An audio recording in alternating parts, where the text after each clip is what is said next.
오늘 본문의 사도 바울의 권면은 단순히 추상적인 명령이 아니라 바울 자신이 깊이 경험한 구체적이고도 생생한 명령입니다.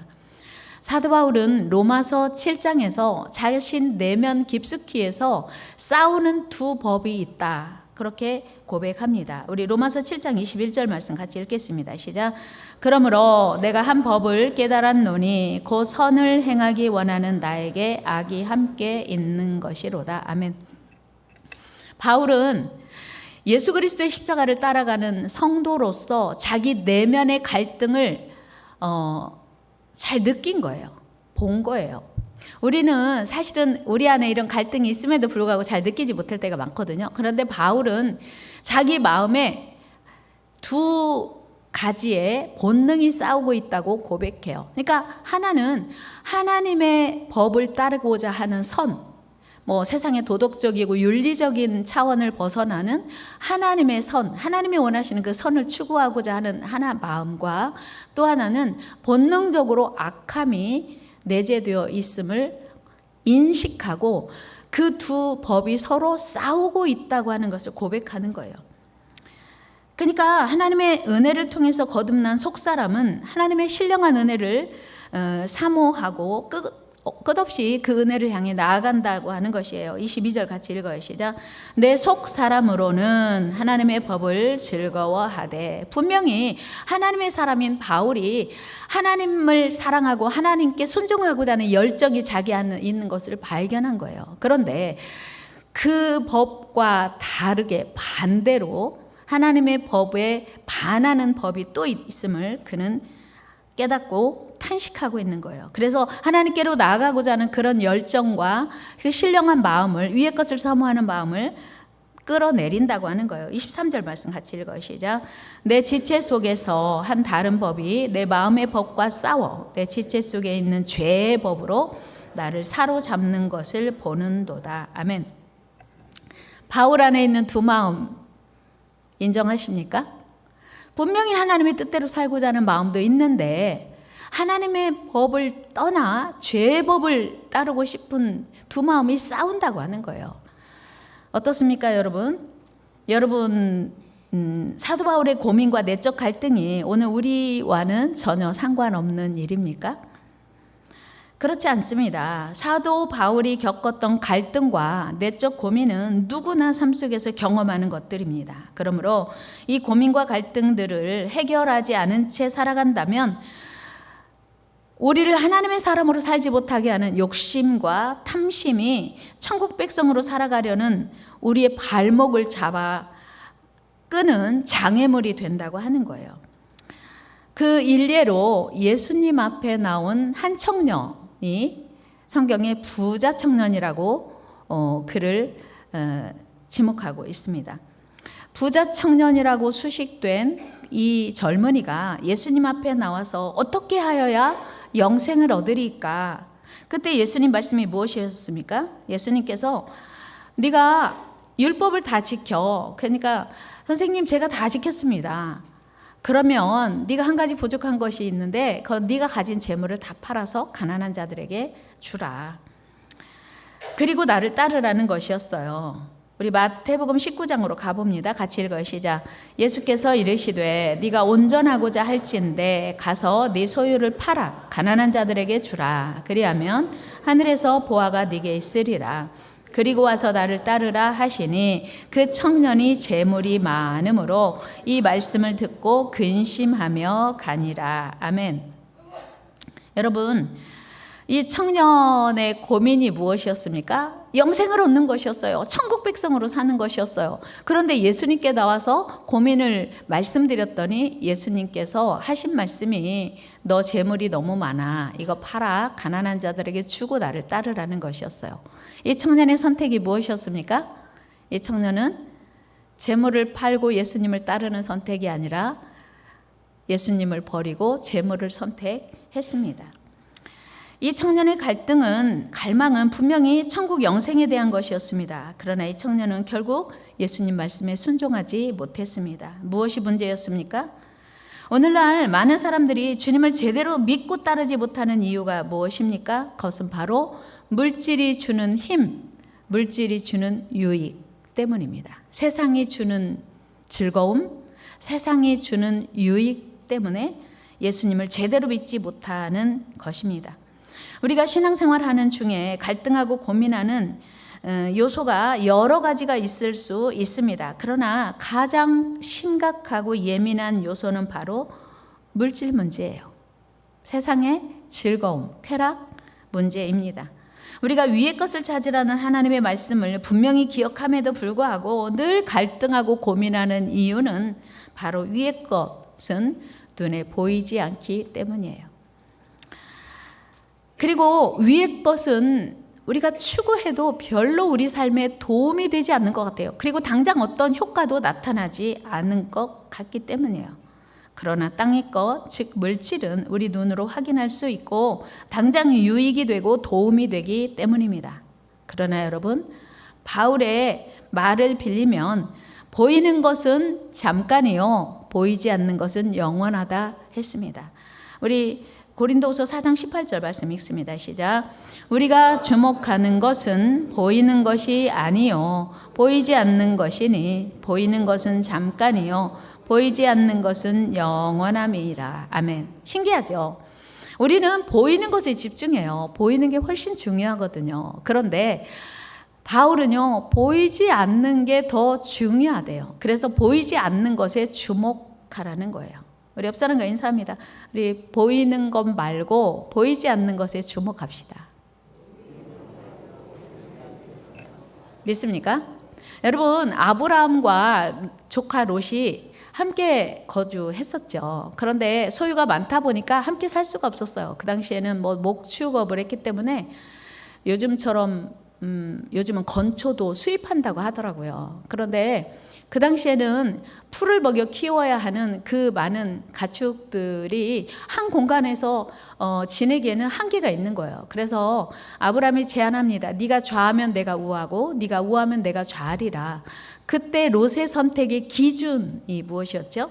그는 눈에 보이는 것이었습니다. 그러니까 아브라함은 눈에 보이는 것이 중요하지 않음을 알았어요. 그런데 롯은 보이는 게 훨씬 더 중요했습니다. 그래서 롯은 우선 눈에 보이는 대로 좋은 쪽을 선택했지요. 창세기 13장으로 가봅니다. 시작. 이에 롯이 눈을 들어 요단 지역을 바라본즉 소알까지 온 땅에 물이 넉넉하니 여호와께서 소돔과 고모라를 멸하시기 전이었으므로 여호와의 동산 같고 애굽 땅과 같았더라. 아멘. 보고 결정한 거예요. 확실하겠죠? 롯은 위의 것, 하늘의 것에는 전혀 관심이 없었습니다. 그 땅에 살고 있는 사람들 역시 그런 기준으로 살고 있었어요. 그런데 하나님은요, 롯이 선택한 그 지역에 살고 있는 그 시대 사람들에 대해서 이렇게 말씀하고 있어요. 우리 13절 말씀 읽어요. 시작. 소돔 사람은 여호와 앞에 악하며 큰 죄인이었더라. 아멘.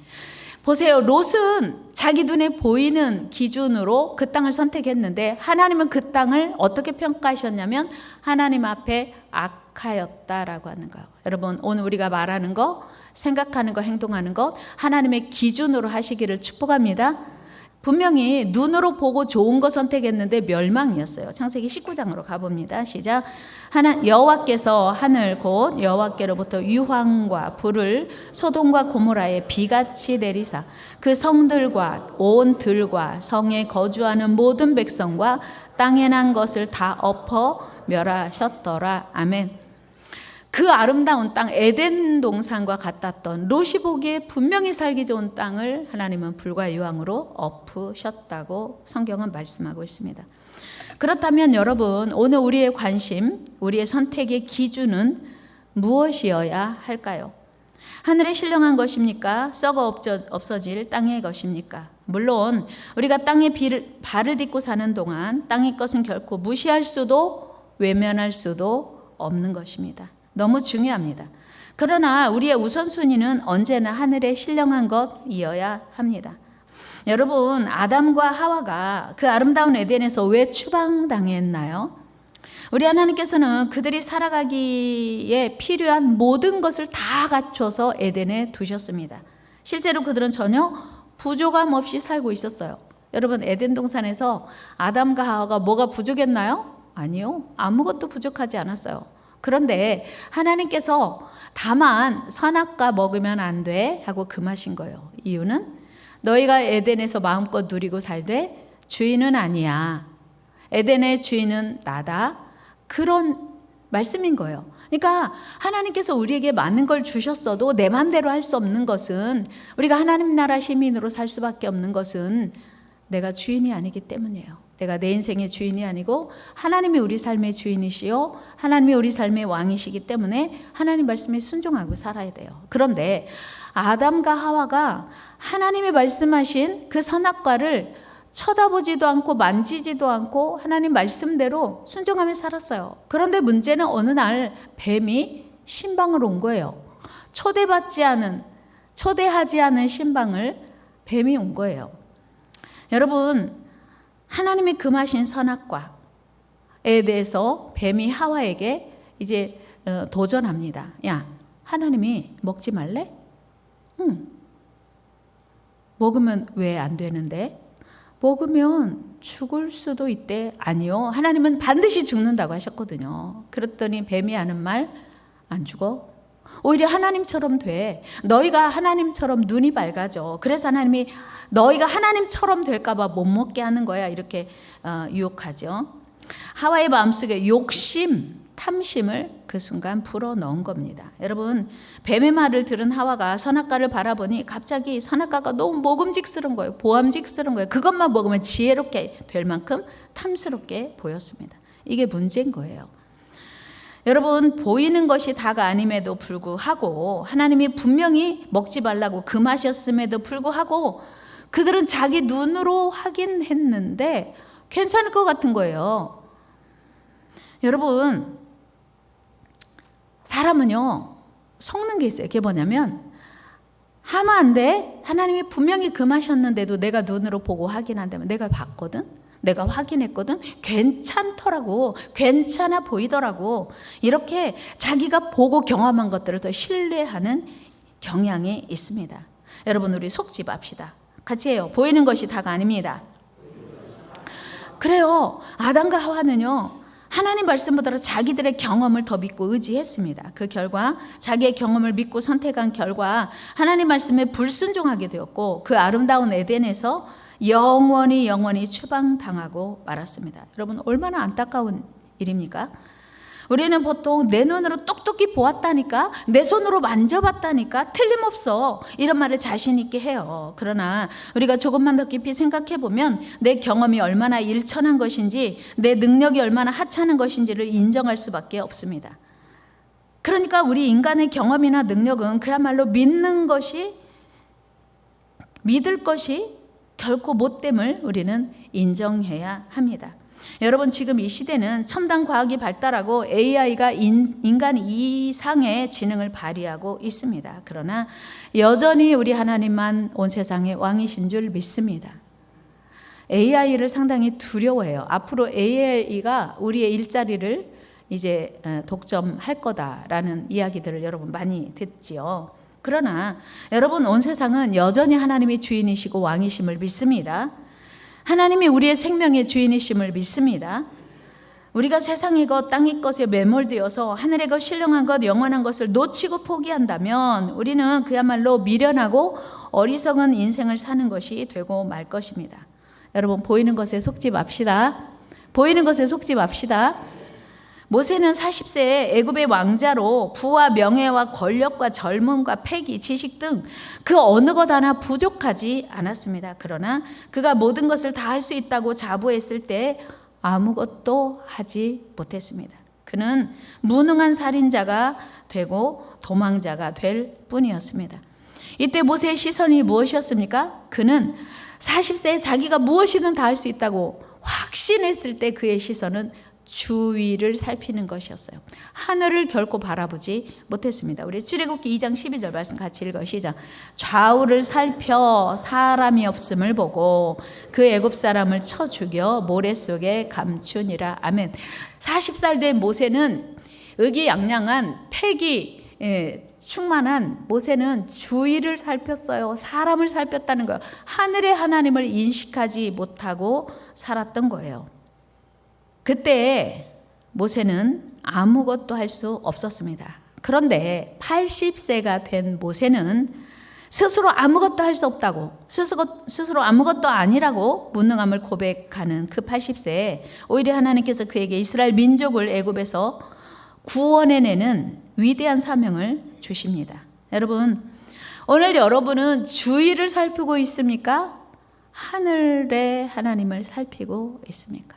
여러분 각 사람을 향한 하나님의 뜻이 있음을 기억하시기를 바랍니다.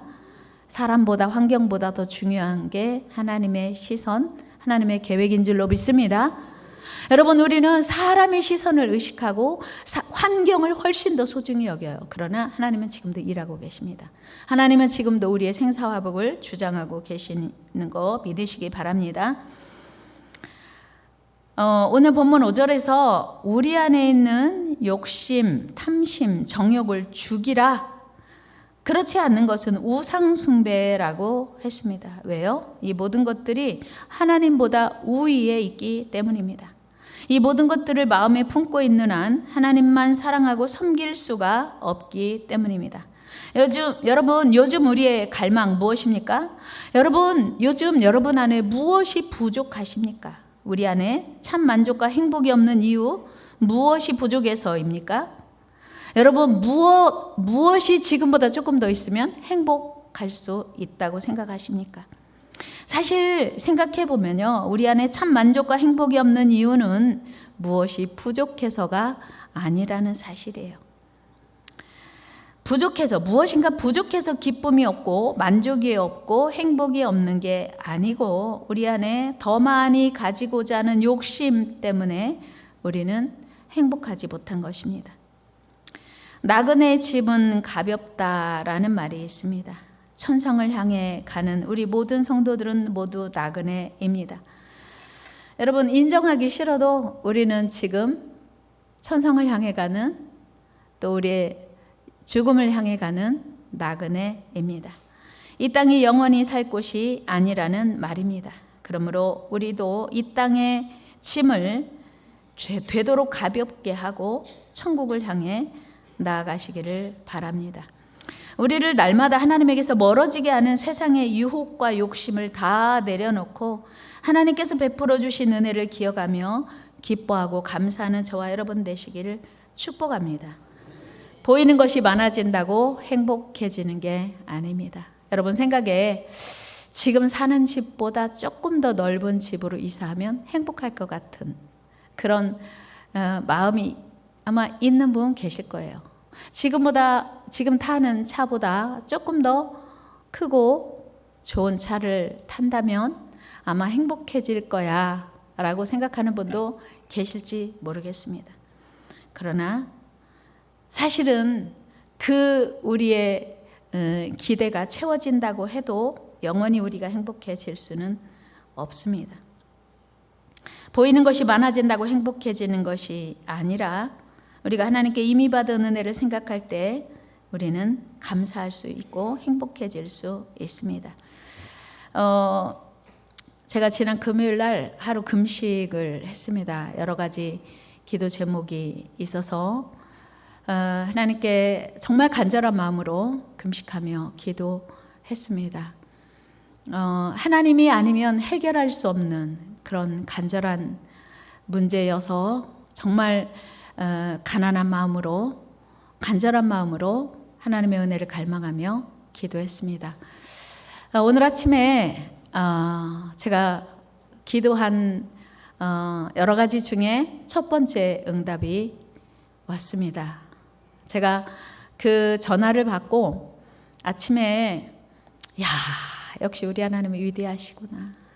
역시 우리 하나님은 대단하시구나. 우리 하나님은 우리의 생사화복을 주장하시는구나.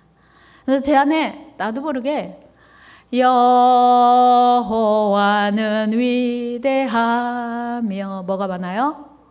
능력이 많으시도다. 이 찬양이 나도 모르게 기도하면서 찬양하면서 얼마나 감사의 눈물이 나오든지 저는 눈에 보이지 않는 하나님께 기도했고 하나님께 기도 응답을 사모하며 금식했습니다. 눈에 보이지 않는 하나님이 응답을 가지고 오셨습니다. 여러분, 눈에 보이는 무엇이 나를 행복하게 하는 게 아니고 눈에 보이지 않는 하나님이, 보이지 않는다고 우리가 하찮게 여기고 소홀히 여기는 그 능력의 하나님이 우리 삶을 오늘도 책임지시고 축복하시는 줄로 믿습니다. 보이는 거 더 많아지려고, 많이 가지려고 욕심을 부리는 것이 아니라 욕심을 내려놓고 우리가 하나님께 이미 받은 은혜를 생각할 때 우리는 행복해질 수 있습니다. 사실 여기 계신 분들 모두 100년 전 왕보다 더 멋진 삶을 누리고 있어요. 요즘은요, 저 TV를 잘 안 보니까 잘 몰랐는데 청소기가 청소만 하는 게 아니라 로봇 청소기가 걸레도 빨고 다 닦고 또 뭐 더러워지면 그렇게 우리나라에 좋은 문명 애기들이 있는지 몰랐네요. 어떻게 빠냐고, 더러워지면 지가 알아서 걸레로 빤대요. 물이 바꿔주라는 또 사인을 한다네요. 야, 진짜 100년 전에 왕은 하녀들을 통해서 청소를 시킬 수는 있었을지언정 그런 문명의 이기들을 경험하지 못했습니다. 여러분, 우리 지금 충분히 행복합니다. 충분히 여러분 행복하십니다. 제가 볼 때 여러분 얼굴이 다 지금 기름기가 다 얼굴이 너무너무 평안하고 행복해 보이세요. 여러분, 지금은 너무나 많이 먹어서 다이어트하는 시대에 우리가 살고 있습니다. 옛날에는요, 전 쌀밥만 보면 그 생각 나요. 명절에 하얀 쌀밥이 참 신기했던 적이 있습니다. 그 쇠고기 기름덩어리 둥둥 뜬 미역국을 명절에만 먹을 수 있었거든요. 지금 우리는 그 누구도 다이어트하는 쪽이 훨씬 많지, 먹을 것이 없어서 절대적인 빈곤에 어려워하는 분은 대한민국에 안 계시리라고 생각됩니다. 중요한 건 우리의 욕심을 내려놓는 거예요. 우리가 하나님 나라 백성이 된 것에 기뻐하고 행복하고 만족한 삶을 살아갈 때 우리는 행복할 수 있습니다. 여러분, 은혜 받으셨습니까? 여러분, 행복하신 줄 믿으시기 바랍니다. 마지막 이야기 하나 하고 말씀 마치도록 하겠습니다. 사람들이 붐비던 어느 시장 통에 한 도둑이 남의 돈을 훔쳐 달아났습니다. 대낮에 일어난 일이라서 도둑 잡는 것은 시간 문제였습니다. 드디어 도둑은 사람들에 의해서 붙잡혔고 도둑은 주인 앞으로 끌려왔습니다. 주인이 호통을 쳤습니다. 네, 이놈, 만인이 보는 앞에서 대낮에 어떻게 내 돈을 훔칠 수가 있어? 이 도둑이 눈물을 흘리며 하는 말, 저는 여기 모인 많은 사람을 신경 쓰지 않았습니다. 제 눈에는 오직 돈만 보였습니다. 여러분, 혹시 그럴 리는 없지만 아주 저급한 예화를 하나 든다면 1,000억 가지고 와서 예수 믿는 거 포기하면 이거 준 다음에 여러분 어떻게 하시겠습니까? 결코 흔들리지 않으실 분임을 믿습니다. 대답 안 하시네요. 1,000억이 너무 커요? 다시 질문 드릴게요. 지금 설교 마무리할 건데 이거 짚고 넘어가야죠. 1,000억이 있어요. 너무 작아요? 1,000억? 1조는 잘 개념이 안 생길 것 같은데 1,000억 가지고 와서 하나님 믿는 거 포기하면 주겠다. 바로 1,000억 선택하실 분 계실까요? 한 분도 안 계신 줄 믿습니다. 예수 그리스도 영원한 나라 하늘 시민으로 살아가며 그 안에서 행복을 누리는 저와 여러분 되기를 주의 이름으로 축복합니다.